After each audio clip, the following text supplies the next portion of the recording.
a group. Thank you very much. What a great honor to have you. Thank you. It is a great, great honor to have you in the White House. Thank you very much. They call this, as you know, this is Young Black Leadership, and it's the summit. And to have you here is truly my privilege. And we're going to have a lot of fun. We're going to talk. We're going to meet. But before I do, I'd like to begin, and you are leaders. You're real leaders. I'd like to begin today's remarks by providing an update on the packages and devices that have been mailed to high-profile figures throughout our country and a media organization. I am pleased to inform you that law enforcement has apprehended the suspect and taken him into custody. It's an incredible job by law enforcement. We've carried out a far-reaching federal, state, and local investigation to find the person or persons responsible for these events. These terrorizing acts are despicable and have no place in our country. No place. I've instructed authorities to spare no resource or expense in finding those responsible and bringing them to swift and certain justice. And we will prosecute them, him, her, whoever it may be, to the fullest extent of the law. We must never allow political violence to take root in America. Cannot let it happen. And I'm committed to doing everything in my power as president to stop it. And to stop it now. To stop it now. I have just concluded a briefing with the Department of Justice following the apprehension of the suspect. I want to applaud the FBI, Secret Service, the Department of Justice, the U.S. Attorney's Office for the Southern District of New York, the NYPD, and all law enforcement throughout the entire country, incredible partners. These people have worked so hard, and to have done it so quickly, it's looking like it's a needle in a haystack. How do you do this so quickly? They've done an incredible, incredible job, and I want to congratulate them.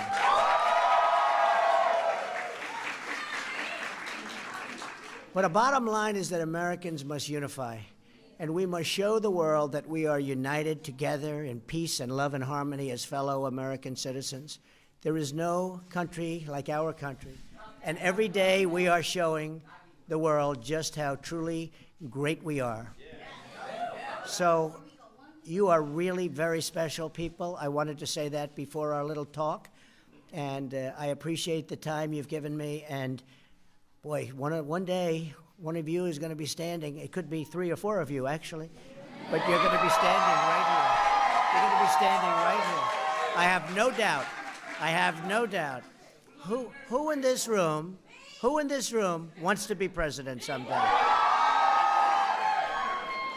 So it's an ambitious group.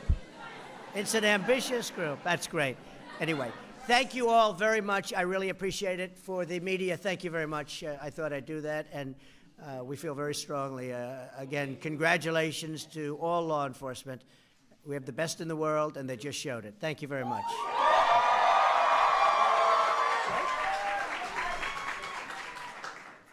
Now to the subject at hand. And it is my great honor to be with so many brilliant, and that's what you are, brilliant, courageous, patriotic, and proud Americans. Seeing all of you here today fills me with an extraordinary confidence in America's future and the great, great future of our country. Each of you is taking part in the Young Black Leadership Summit because you are true leaders on your campuses, in your churches, and in your communities. You are leaders. Leaders of the future. You're leaders of the present also. Remember that. You're leaders of youth. But it's really something to be your age, and where are you standing? In the White House. Not bad. Not bad. Not bad. And each of you is playing a historic role in making America great again for all Americans. We're proudly joined by the Secretary of Housing and Urban Development, Dr. Ben Carson. Where's Ben? Come up here, Ben. This guy was so tough, you know.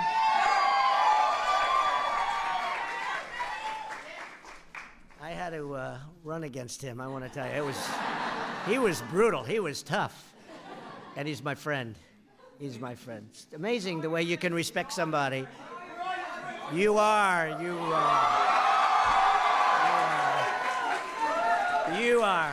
But it's incredible when you run against somebody, you're fighting and fighting, and you're doing everything you can, you want to win, and then it sort of works, and you call up, you say, who'd be a great guy for the cabinet? I say, what about Ben Carson?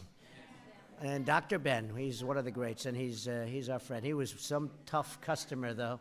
I don't want to have to go through that again, Ben, right? Well, I also want to thank my friend, Charlie Kirk from Turning Point USA. What a great person. Worked so hard. And Charlie has done a very special job. You know why? He found somebody who's an incredible person. Candace Owens. An incredible person.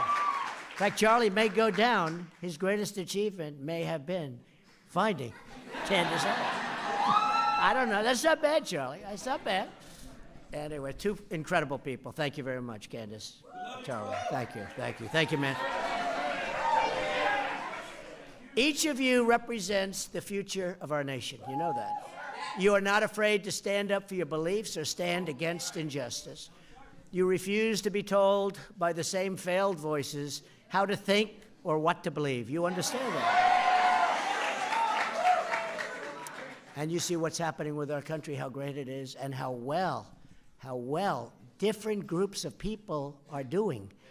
I mean, nobody would believe this. The Democrats are very nervous, I will tell you. They're, you know, supposed to be automatic. They do nothing for you, and that was supposed to be automatic. Not anymore. Not anymore, right? But you're not intimidated by the forces of political correctness because you embrace your own right to free thought and to free speech. History is fashioned by those like you who step up to the plate and get into the game and get the grand slam home run. I was going to say home run. Let's go for the grand slam home run. Right? That's what you're doing. That's what you're doing, man. That's what you're doing.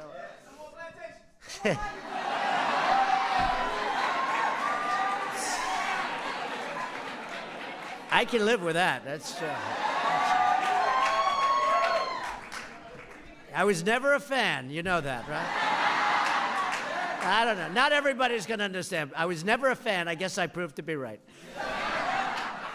But you are demanding a better kind of politics in America. Really are. One where those who have the courage to speak are not attacked, but instead really applauded for what you're doing and what you're saying and how you're helping people. For example, we are grateful to Kanye West. How about Kanye? I don't know. And, you know, Kanye was very interesting because we get these poll numbers, and a lot of them are fake polls. I call them fake polls. And one of the pollsters comes, Kanye leaves, and Kanye's really a great guy. He's a little different, do we say? He's a little different. But he's a smart guy and a good guy. And Kanye came up, and he hugged me, and he's wearing the Make America Great Again cap, and he said, this cap, I feel like Superman. But he understands he's really something very, very special and interesting, and I see why people like him. But he came up, and a couple of days go by, and the pollsters come in. You know, you're falling asleep. They're giving you the same numbers that they've been for the... Sir, what's happened with the African-American community? I said, I don't know. Tell me, what's happening? I don't know. I wasn't thinking. They said, your numbers have gone up like 26 points, which is unheard of. And so I think Kanye, he may be the most powerful man in all of politics, right? But Jim Brown, you don't know. Most of you are too young. So I think if Jim Brown were playing football today, and, you know, I don't know if, you know, does anybody know what lacrosse is? Lacrosse is a tough game. It's a great game. It's a tough game. He may have been the greatest running back of all time, may have been the greatest football player, Jim Brown. They say he was an even better lacrosse player. You've heard that. See, he's a little bit older. He's half my age. But they say that Jim Brown may have even been a better lacrosse player than he was a football player, if that's possible. In other words, a serious athlete, right? Big Jim. If Jim were playing today, take the highest salary of the NFL and double it. That's how great he was. He would run through them, preferably around them. You know, doesn't need to get slugged, but he would run through them, he'd run around them, he'd run any way you could, but you couldn't stop him. He was something really special, and what a great guy. And he's been there for a long time. He's been with us for a long time. And he sat and he watched Kanye, and I watched Kanye, and Jim's going, man, I've never heard anybody like this. You know, Jim is the strong, silent type, and that's good too. But that was a great day, having the two of them together. Very different, but they both believe in us. They both believe in what we're doing, as do many others, many, many others. Thank you, Mark. Thank you.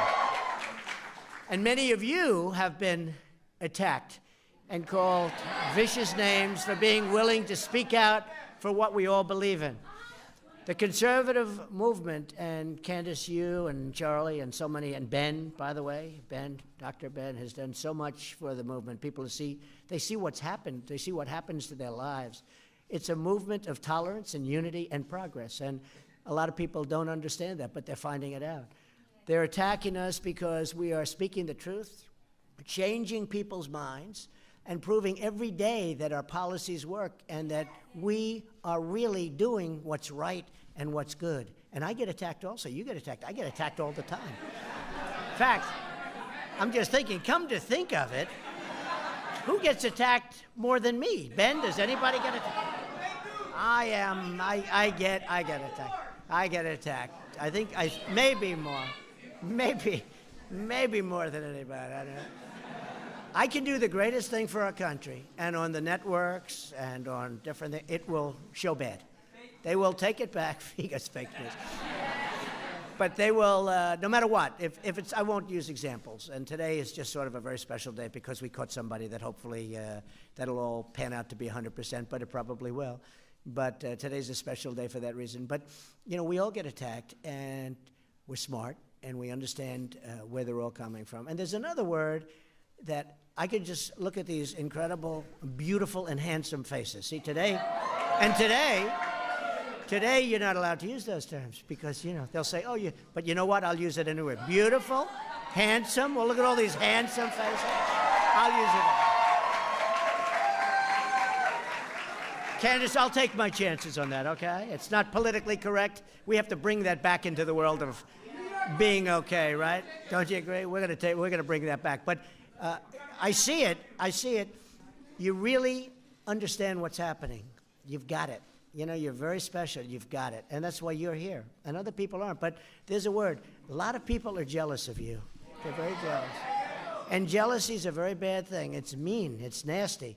But people that are jealous, they never make it. You know? They're jealous, they never make it. They'll be looking at you in 20 years, and you'll be at this plateau that they just will be so angry, and it's just, but remember, there's a word called jealous, and you have a lot of people that are very jealous of you and how far you've come and how quickly you've come. So I just want, it's an unfortunate thing, probably will be with us for a while, but that's a word that we have to understand because it's used against us very much. The word jealousy. The worst tendency in our politics is to tell people what they should believe based on their race or religion or color or creed. Right? Such a setback. We reject the politics of division, and we embrace the unity of being American. Really great. We are one people, one family, and we are one nation saluting one great American flag. And by the way Jim Brown talked about the flag the other day was great. I said, I hope we have that because it was beautiful. What he was saying was just incredible. As well as I've heard anybody say it, I've heard everybody talking different views, different everything about the kneeling or the not kneeling. Jim Brown, the greatest of them all, Jim Brown talked about the American flag, and we have it, and it was incredible. And these folks have it, and I wish they'd put it on because it was incredible. Our agenda of America First belongs to every citizen, and we will put America first. You know, we haven't been doing that, and we've been taking care of countries. They don't even vote for us at the United Nations. You know, we give tremendous amounts of aid to countries that don't need it. We take care of military protection for countries that are rich. By the way, they're starting to pay up. They're starting to pay up. If you folks don't mind, they're starting to pay up. Beautiful. So, and then they don't take care of us. They don't even vote for us. We had a case with Israel where we needed some help, and we had like 2 votes. And then I said, you know, all these countries, we give billions and billions and billions of dollars in aid. And I just made a statement. I said, I want you to know that we are watching you, and we are watching you vote today on Israel. And we don't like what we're seeing. We've backed you, and we need this vote.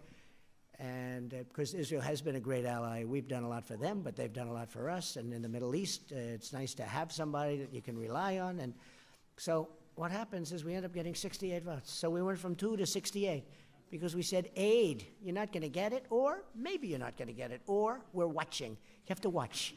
And amazing how that changes the vote. Isn't it amazing? But whether you're African American or Hispanic American or any American, really any American at all, you have the right to live in a country that puts your needs first. So we're so grateful. Because people said, I mean, I heard this one a couple of weeks ago. I said, give me a break.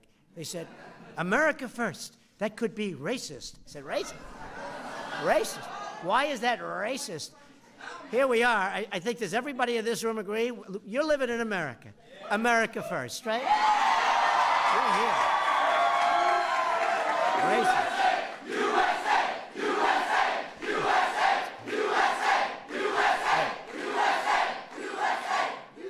That is really beautiful. This is a beautiful meeting. I have to be honest with you. I go to a lot of them. Some of them I'm, a little bored. I do my thing. I say my words. I say bye, everybody. And I go and I say, it's all right. But this is to me, this is a very exciting period. Every citizen benefits from tax cuts, regulation cuts, and millions more of great paying jobs. Look at jobs. Every citizen benefits from lower crime, safer communities, and school choice. Every citizen benefits from reducing the price of prescription drugs, which we did yesterday, got very little coverage. I was told by a very prominent, congressman, I must say, a few of them, one was a Democrat, very strong, said the reduction of drug prices is more important than health care. And we're doing great on health care. But I've always wanted, it's been really a thing, and we set it up so it's so good, and we had a big, big announcement yesterday, and we are reducing drug prices tremendously. And it didn't get the kind of coverage it should have, because it was a big thing, but they also were competing with this story that took place that now our law enforcement's done such a good job, so maybe that can start to disappear rapidly because we don't like those stories. But we're going to be reducing the prices of drugs and lowering the cost of health care very, very significantly. You're seeing that, and a lot of people are seeing it already. So it's a big thing. Thank you. Every citizen benefits when we stop foreign countries from cheating our workers. That's what they've been doing, They're called globalists. They like the globe. I like the globe, too. But we have to take care of our people. We have to. Globalists. Come on. By demanding trade, and when we have trade deals, we have to make good trade deals for our country. So when I took office, trade, we lost $807 billion that year on trade. Think of it, $807 billion. Nobody even knows what it is. What does that mean? It's so much. It's like, what does it mean? If you said you lost 12 million, we lost $807 billion. We want our trade with other countries to be fair and reciprocal. The reciprocal is very important because we have other countries charging us tariffs of 100% and more, and we don't charge them anything. And now we're charging them, folks. You're seeing a big difference.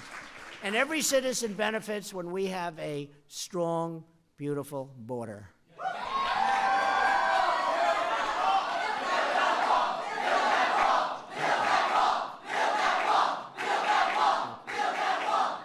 And that's happening. And we have a big, as you know, they call it the caravan. It's a big caravan. And I called up the military This is the military, greatest military in the world. I called up the military. We're not letting them in. They ought to go back now because we're not. Now, do we want them to apply and come in legally? Absolutely, yes. And millions of people are right now waiting, and they've been working this process for, in some cases, 10 years, and they're almost ready to come in. And then they look on television and they see people just walking in. Not going to happen. It's not going to happen. And we also want people to come in on merit. We need people to help us with all the companies that are moving back to the United States. We have tremendous amounts of companies moving back in. We want people to come in on merit, not people that come in and have no chance of ever loving our country, loving our people. We want people to come in and help us with those companies, because the companies really, we have the lowest employment rate we've had in 50 years. We want to be able to get great people to help those companies. But we have tremendous opportunities, tremendous, big, powerful, beautiful companies moving in and coming back. And when you were a little bit younger, like maybe, well, for a long time, I could say this. I could actually go, how about 2 years ago? Companies were moving out like you wouldn't believe. And now they're moving back in, and they're all moving back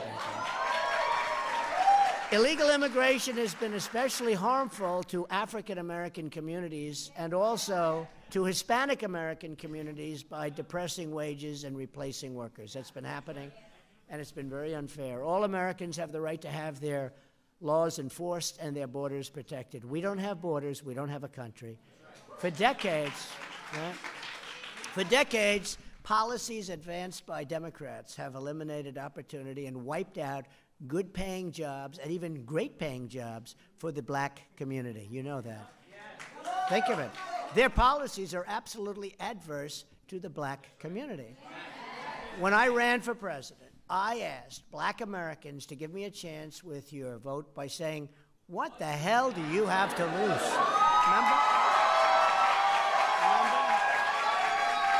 Ben remembers that.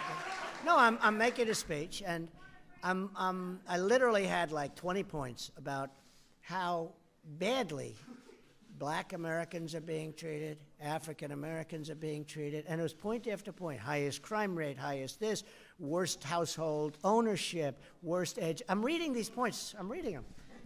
And I had never seen them before. They were so bad. The crime was horrible in the African American communities. So I'm reading these points.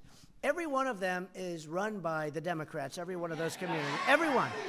So I'm reading it, crime, the worst education, worst median income, everything, just point after point. Highest employment rate in the whole country by far. By the way, African American youth, unemployment rate like 58%, 58%. So I'm reading these numbers, and I just looked up. I say, vote for me. What the hell do you have to lose? Now, I'm gonna be honest with you. So I finished the speech, and I got a big applause. But I finished the speech, I walked back, and my people told me, sir. I said, what? You shouldn't have said that. That's disrespectful. I said, what's disrespectful? What the hell do you have to lose? I said, what's disrespectful? And then I said it over and over at every speech, and you know what? My poll numbers, you saw, with African American went up, up, up, up, because they started saying, he's right. He's right. Hey, so much for so-called handlers, folks, right? My handler said, sir, we don't like that. And I said, you know what? People like it. And a lot of people have come up to me and they said, thank you for saying that, because it made a lot of people think. On every side of the equation, it made them start thinking. So I appreciate that very much. Now I want to talk about what we have done, and more importantly, what you have really gained. You've gained a lot, and we've all gained a lot. I promise to be a president for all Americans. And the amazing results that we've all achieved, you've helped us so much in your communities, incredible. But the results really speak for themselves. It was just announced last quarter that the economy beat all expectations, growing at 3%, 3.5%, and now they think it could be well into the 4s. They just announced an estimate of 3.5, and these are numbers that were not even thought about.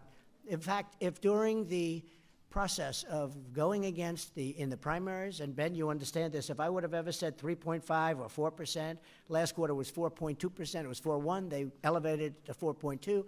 people would have said that is the most dishonest statement for somebody to say that. So 3.5. And consumer spending is surging like they haven't seen. The African-American unemployment rate has hit the lowest level ever recorded in the history of our country.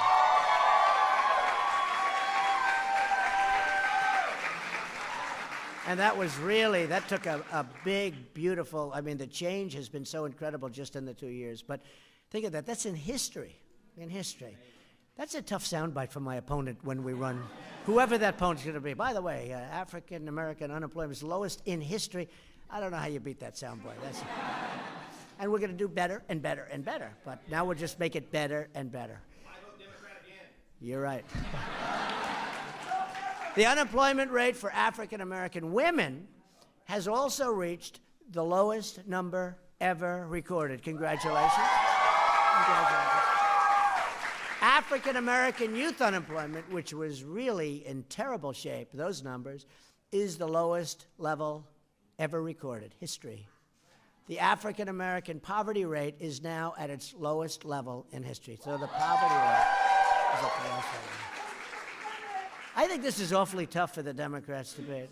Let's say we're debating, and I throw a couple of these numbers. How do they get us, right? How do they get us? Candace, this is a tough number to beat, right? Businesses owned by African-American and Hispanic women are growing at a faster rate than any other kind of business or business-type ownership. Think of that. African-American women, entrepreneurs. That's fantastic. That's a great number right there. Think of it, growing faster than any other business or business group. But it's called winning, right? Winning, yes, I got it. But we still have a lot to do. The Democrats' policies, and you notice I never say the Democratic, party. You know, the word is Democrat. But when you say Democratic, it's much nicer sounding, right? They should change their name, actually, but I'm not going to tell them that. I don't want to see all those cameras. I don't want to tell them that. But they say the Democratic Party. It's not that. It's called the Democrat Party. Doesn't sound good, right? I hate it. I hate to say it. You know, you're making a speech, and then you say the Democrat Party, and a lot of people say, oh, it should be the Democrat, because it sounds so much better. They should actually change the name. I'm giving them free advice. Change the name, because we'll still beat them. Their policies are no good, so it doesn't matter. Right? But Democrat policies have led to unsafe communities, failing schools, over-incarceration, which is a big thing that Jared Kushner is working on. There's Jared. Look at Jared. Hi, Jared. He talks about that, the prisoners, and they get out and they couldn't get jobs now. You know, it's one stat that I wasn't going to even mention today. It wasn't a part of it, but we're very proud. Jared Kushner has worked so hard on this, and beyond anything you can believe. Maybe he feels more strongly about this than any other thing you're working on. He's working on some very exciting things. But now, for the first time ever, think of this, prisoners, because the economy is so strong, for the first time, prisoners are getting jobs. And you know what's happening? They're getting a second chance. And I think, frankly, the African-American community, it's not a point I ever bring up because, you know, you don't associate it with anything, but except for the prisoners themselves. But the African-American community appreciates that maybe more than anything we've done. And maybe I should stop bringing it up. What has happened is the economy is now so strong that people are hiring people that got out of prison, giving them a second chance, and giving them a third chance, really, and giving them a lot of chances in some cases. But I'll tell you what, I've spoken to friends of mine who would have never, it wasn't even on their radar. And now they're hiring people getting out of prison. And one of my friends said, you wouldn't believe it. They're like incredible. They're incredible. And I don't mean everyone, because there's no, even in this room, we probably have a couple of bad ones, right? What do you think? Are there any bad ones, huh? No bad ones? But, you know, some of them won't work out, right? Some of them won't work out. But I'm hearing from people that it's incredible how good they are. And they are really, the employers are really appreciated by the people that come out because they've given them that chance. This one friend is beyond. He's doing it more and more and more, and he's had tremendous success. Now, that's a little artificial because it's done because the economy is so good it's hard to get people. But we've started a whole trend because not only are they getting the people, but they're doing a fantastic job. So I'm so honored by that. It's something nobody talks about. And to a certain extent, it's because of the economy. But now it's going to carry over beyond the economy. And it's really something we should all be proud of that one. Too many black Americans are trapped in failing communities. We understand that. And I talk about this. In the past, the black community has been promised everything from the Democrats, by the Democrats, and they've gotten nothing. They've gotten nothing. And there's been no incentive. You know, incentive is an important word. There's, like, you have an incentive to be great. You know, you see the incentive. You feel it. Like just being in the room today. There's no incentive. It's like you're giving, but ultimately that becomes a trap. It's all a big trap. While the Democrat Party, see, Democrat, is obsessed with resistance, we are focused on results. We want results. That's what we want. And where the Democrat Party has failed, Republicans have delivered, and we have really delivered big. And, you know, I've only had, it's not even 2 years. It's actually not even that close to 2 years. It would be January 20th, so we have a long way to go. And I can say, and I say it all the time, and I have to be careful because they'll always correct me if I'm slightly wrong, but no other president, no other administration has done in its first 2 years anything near what we've done with regulations, with the big tax cuts, with choice for our veterans, with what we said about prisoners and coming out. I mean, you know, hundreds of things. We've done so many things. And the economy, of course. And remember one thing, because I always consider him to be a true great, and people never give us credit for this. Abraham Lincoln was a Republican, right? Right? I was having arguments with people. We were talking about what the Republicans were doing, and I don't know. I wasn't probably on my game, and I wasn't doing so well, and I just blurted out. And I said it's strong. I said, but Abraham Lincoln was a Republican, and I won the argument. I just said that. Abraham, Honest Abe. I wonder if he was really that honest, but you know what? Let's assume Honest Abe was Honest Abe. But he was a Republican. Your leadership helps our entire country see that the Republican Party is growing, and it's true, it's becoming a vibrant party because of you, and youth all over, but because of you.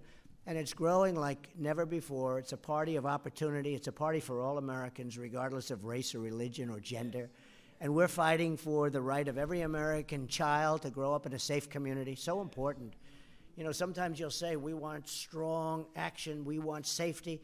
And they'll say, well, is that a racial comment? Is that a racist comment? You know, we want safety. We don't want people hurt when they go and buy bread. And I've been with too many people. They've lost their sons. They've lost their daughters to just bad policy. And they're devastated. And they're devastated. And then they go out and they vote for Democrats, and it just doesn't make sense. Never made sense to me. So, and I think the people in this room probably understand it even better than I understand it. Never made sense.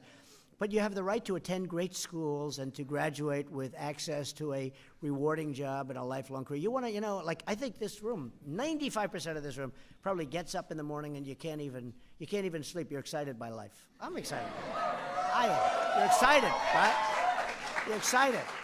But, you know, and it's true. You want to, and you want that. You want to run to your job if you like your job. By the way, if you don't like your job, if you don't like what you get something else. The nice thing is, see, now you have the choice.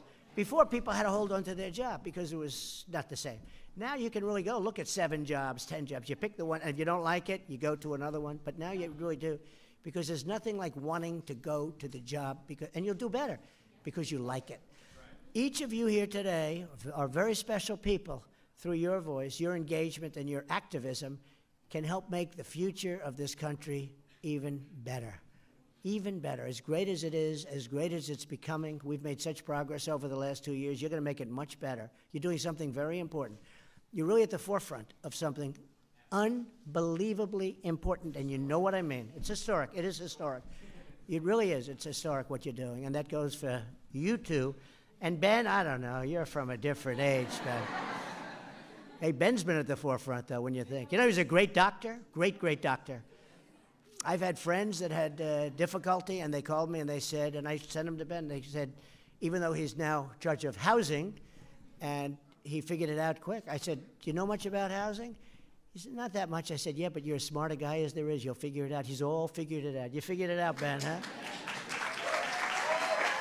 But he was a great brain surgeon, and I've actually sent people to, just for reference, you know, like they have a problem, and you have given them great advice. He sent them to the right people, just as a thing to do, people that were in big trouble. Ben Carson is a special person. So you are all the future of this nation, I have to say that, and there's nothing you cannot do. There's nothing you cannot do. And you're not alone. You're giving courage to others. You're opening up their minds. And to start fighting, you're really fighting for real change. This is real change, and you're not even fighting for it. You're doing it it's like you're just doing it. We don't even have to fight for it. Once you're on the right path, you don't have to fight for it. You're just doing it. It's just happening. And it's happening, again, because you love what you're doing. You see it. You have well, thank you. And you have a clear, and I love you too. But you have a clear vision. You know, it's a clear vision. When you do that, you don't even have to fight. But if you meet every day with optimism, I say it all the time, if you confront every obstacle with determination, never quit. Do we have any quitters in this room? Anybody quit? Not one hand is here. You're raising your head. You don't look like a quitter. This is waving to me, not, thank you. If you face every challenge with confidence and pride, really like Candace has done. I mean, I saw Candace originally with Kanye again. This Kanye is something, right? But just unrelated. And I said, who is that, right? But you. And here we are. Look how she's like a rocket ship, right? Boom. Then there's really no goal you cannot achieve and no dream beyond your reach. Nothing. And you will. There'll be people in this audience, I really believe that will be standing here someday. So do what you love. Look out for your neighbors, care for your fellow citizens, and always keep the courage of your convictions. And you've got that courage. Never, ever stop fighting. Always do something you believe in, but never, ever quit. Never, ever give up. You know, I know a lot of people over the years, and I went to a great school, a business school, the Wharton School of Finance, a great school, one of the really great schools. And we graduated, and I watched the smartest and the less smart. They were all smart, but they were a little less smart. And some of the really great geniuses, they didn't make it nearly as big as others because they didn't know how to win. They didn't fight as hard. They tended to quit a little bit sooner. Never, ever give up. Never. It's the biggest thing. Never quit. Make sure your vision's right. Your vision is right. Make sure, no, it is right. I mean, other people have a wrong vision. Never going to happen. They're never going to make it. I can tell you right now that the forces are too strong. They're never going to make it. Your vision's incredible. But never give up. Never. I've seen so many people, such talent, great geniuses. They don't have that little extra kick. You see it in sports all the time. That's the great thing about sports, the metaphors. You see it where somebody's this great champion, and you don't know why is that person just better than others, because it's the heart. It's the heart. So you're Americans, and the future belongs to you. You're great Americans, and I have to say it's my honor to have all of you at the White House. It's a very special place. Think of it. Started in really about 1792. Now, that's old, but, you know, when I left China, I said, man, they consider this a modern building, right? I was with President Xi, because we're making a very good trade thing. They want to make a deal so badly. And I said, you're not ready yet. No, you're not ready. No, I told them you're not ready yet. I did say that. They've never heard that before, but I said, you know. But, you know, when they see a building that's, you know, a 1790 type version building, what they say to themselves, you know, that's like a new building. So, but for this country, this is in 1790. If you remember number 6, I'm 45, number 6, President number 6, you know who that was? President number 6 was the first occupant of the White House, but the history here is incredible. And anybody to make it to the White House at your age, most of you are so young, it's incredible. You are really on an incredible path. I just want to thank you all for being here. It's my honor, and God bless you all, and we're with you. Thank you.